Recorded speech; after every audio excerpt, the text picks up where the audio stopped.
in charge of Fighters Pass 3. What am I gonna do? Well, that's the point of this video. It's to tell you. And what if you were in charge of Fighters Pass 3? Let me know down in the comments below. I want to hear your opinions. So, without further ado, let's get straight into it. I'm going through this intro pretty fast because I can. So, let's go ahead and get on to our Fighters Pass Volume 3.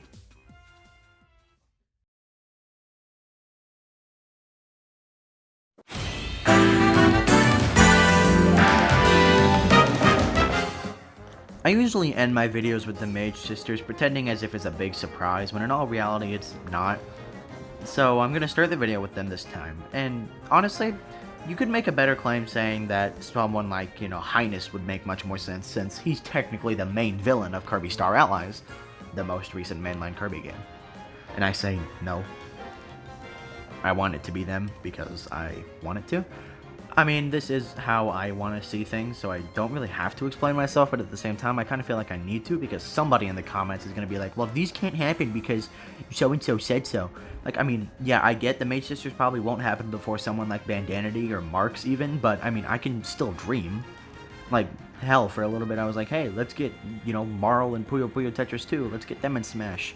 But their main series protagonist isn't even in there yet, let alone an antagonist, so it's just wishful thinking at this point.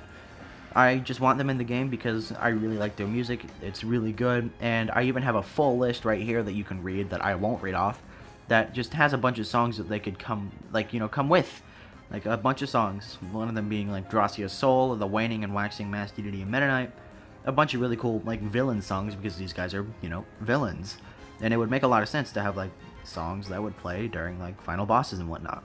It'd be really nice to have some villain songs because, we have hardly any in the Kirby series, and plus, the Kirby series is kind of underrepresented in Smash anyway, so I'd like to see more representation through fighters and whatnot, so hopefully Nintendo will heed my call and add at least a Kirby character to the game, whether it be Bandanity, the Mage Sisters, Marks, hell, even Tyranza or something. As long as it's another Kirby character, I'm fine.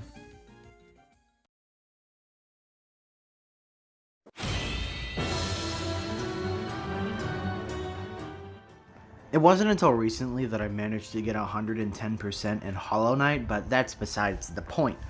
I really like Hollow Knight as both a game and a character. And when I say Hollow Knight the character, I don't mean the final boss in Hollow Knight, I mean the character, which is referred to as the Knight, which is the one I want in Smash. I bought Hollow Knight thanks to a certain someone on the internet you probably know. So I played it, I beat it, and I loved it. I couldn't get enough of it. I'm still playing it to this day, and it's a really fun game. Between the constant back-to-back gameplay, and the fun and endearing bosses, plus the heavy lore that you don't really expect from a game like this, it's definitely a game you should pick up if you haven't already.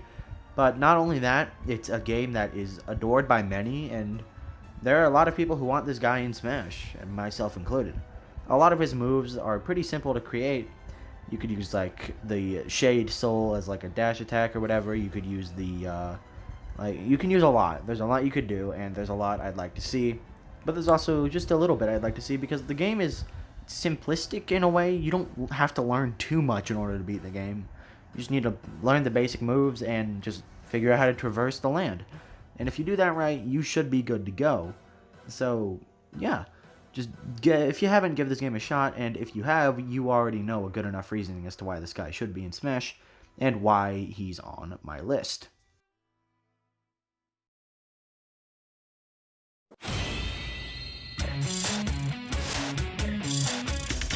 The one and only Dr. Eggman. Of course, recently we had Sephiroth revealed as a villain from Final Fantasy of all places. I wasn't really expecting Square Enix to give us another character, but they did, and he's cool. And we've got just about every mainline villain that really makes sense for Smash, all except Eggman, which is why he's here today.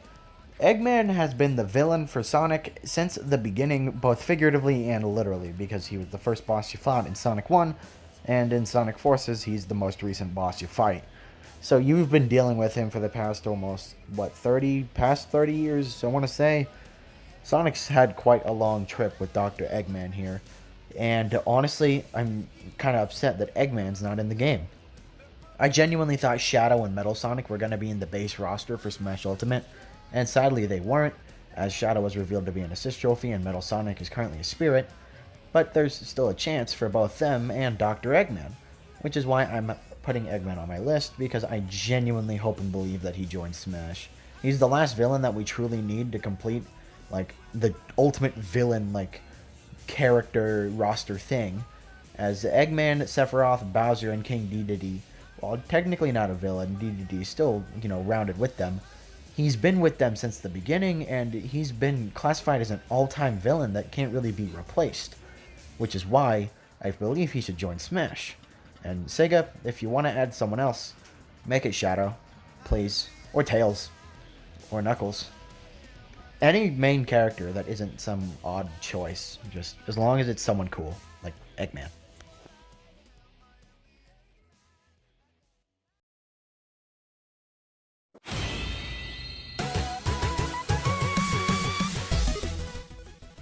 A Hat in Time is a game where you play as a tiny hat child and you try and beat the bad guy at the end of the game, which is just about every other video game on the planet, but this one is special because it's actually pretty fun, unlike some games out there.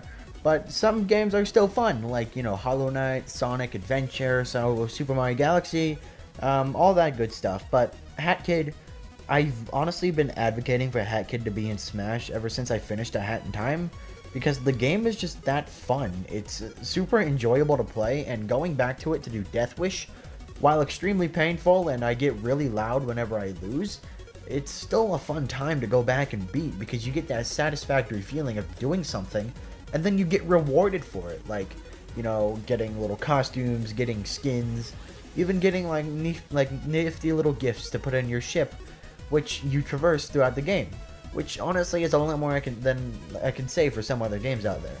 They're super fun, it's super enjoyable, and while A Hat in Time may not be for everyone, it's still a really good time. Like, similar to Hollow Knight, well, I didn't mention it earlier, it's not very easy to get into if you're not digging your time into it, because the game can be pretty long. There's, like, I believe the fastest speedrun for it is around 45 minutes. So it will take you a couple tries, like, when it comes to both, speedrunning as per usual and just kind of beating the game in general. It's still a really good time, and at the end of it all, I had fun, and I really want Hat Kid in Smash. There's a lot that they could do with it. They could, like, the umbrella is an obvious choice there. The different hat moves, they're also obvious. Yeah, she could even pull stuff from other bosses, such as, the blue potions from Snatcher, the blades from the Conductor, even, like, the apples that explode for some reason. Those explode. They could use those. There's a lot they could pull, and I really hope that one day they do it.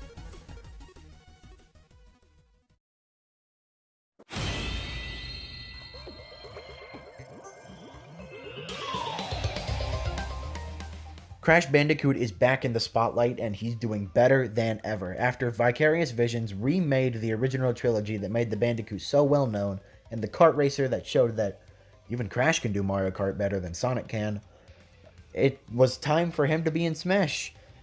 And then he wasn't. So we got Crash 4 instead, which was really fun. I haven't played it, so I don't know if it's fun or not, but it probably is. I will be getting it when it comes out to the Switch, and honestly, I'm excited. I kind of want to see him in Smash, though. It would be great if he came to Smash. I honestly think he's the next character coming. There's like a 5-year theory that goes around where, since Steve took 5 years, like something around like Steve like being 5 years like talked into Smash. The original trilogy was remade about 5 years ago. The Kart Racer got remade. The fourth game came out, and now here we are with Crash Banooka 4, and Crash Banooka hopefully coming to Smash. I'm like hoping they do something with the masks from both Crash games that use the masks, that being Crash 4 and Japan's Crash 4, which was a different game entirely. And I hope that he gets in. It would be really cool. And honestly, they could do something with like the lives mechanic where you die, you get a boost in the game. I don't know. I haven't played Crash 4, so I'm just kind of pulling stuff from what I can. So hopefully Crash Bandicoot will come to Smash Brothers.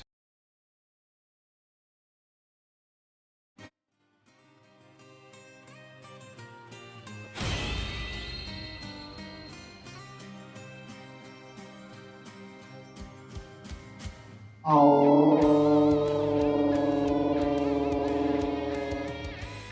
knew it was coming. I felt that it was coming. But why like this? Geno was revealed to Super Smash Bros. Ultimate as a Mii costume, but not as a deluxe Mii costume, as a plain one. In fact, I'm 99% sure it's just stripped straight out of Smash 4. It's the same. Why? Nintendo did Geno absolutely dirty. A fighter would have been the best possible outcome, and while I was expecting a Mii costume, I was expecting a deluxe to come with, like, Beware of the Forest mushrooms or something. Not this. Geno fans across the entire world were shook, destroyed by the simple sound of the beginning of Beware of the Forest mushrooms. Everyone knew it was coming, but that damn scream. Smash X Mario RPG was something we were expecting to see, but not like this. We didn't want a Mii costume, and even if we did, we wanted it to be a deluxe. Sadly, that isn't what we got. We just got a plain costume ripped straight out of the previous game, which sucks. Geno's chances have definitely been dampened down, and he more than likely won't be joining Fighters Pass 2, and that's upsetting. This has been one of the most requested characters of all time, yet there he is. Maybe next time.